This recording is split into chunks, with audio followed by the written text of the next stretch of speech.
আসসালামু আলাইকুম। Hello everyone. কেমন আছেন সবাই? শুভ দুপুর।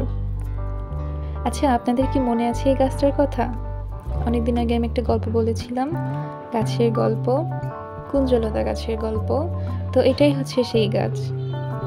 আহ এটা অনেকদিন আগে লাগানো, প্রায় ৬ মাসের বেশি হয়ে গিয়েছে আমার অ্যাডমিশনের সময় লাগানো। তো এখন এটা বড় হয়েছে। বলেছিলাম যে বড় হবে, আশা করছি।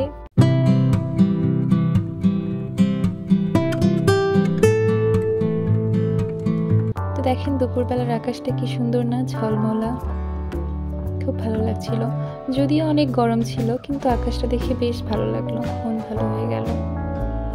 এতক্ষণ আমি অবশ্য শুয়ে শুয়ে ফোন টিপছিলাম, অলসের মতো। তো সকালবেলা উঠে সেই একই রুটিন। সকালবেলা উঠে নিজে ফ্রেশ হলাম, রুম ফ্রেশ করলাম, তারপরে পড়াশোনা করলাম, খাওয়া দাওয়া করে আমার মনে হয় 11:30টার দিকে ফোন টিপতে বসেছি। আর এখন উঠছি।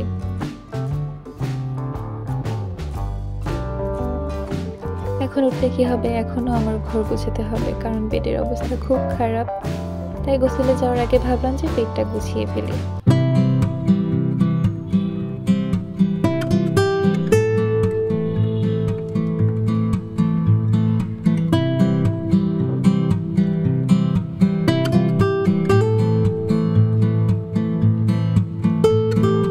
আমার তো মনে হয় যে যখন মানুষের মন খারাপ থাকে, তখন যদি সে নিজেকে সময় দেয় বা নিজের ঘর গোছায়, এভাবে যদি সে সময়টা কাটায়, তাহলে তার মন খারাপের কারণগুলো সে ভুলে যায় আস্তে আস্তে।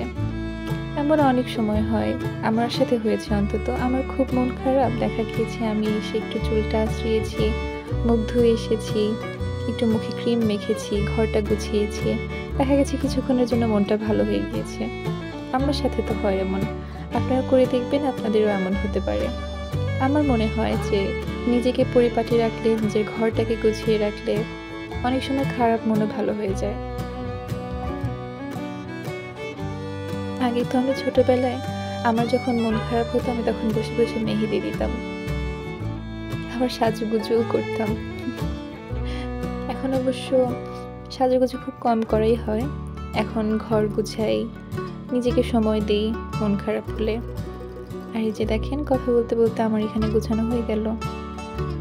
আমি সব জিনিসগুলো সরিয়ে ধুলা মুছছিলাম। জানি না এত ধুলা কোত্থেকে আসে। প্রতিদিনই মোছার চেষ্টা করি, তারপরেও ধুলা আসে।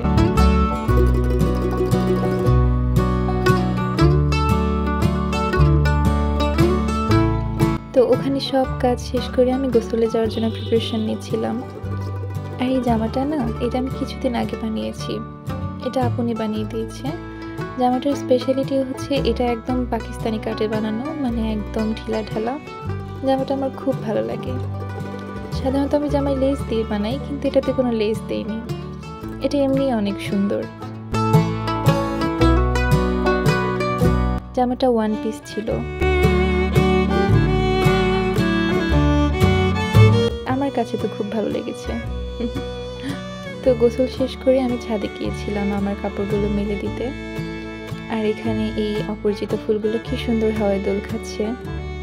আমি শুনেছি অপরিচিত ফুলের চাও হয়। চাটা নাকি নীল রঙের হয়, আর এটা স্বাস্থ্যের জন্য নাকি খুব উপকার।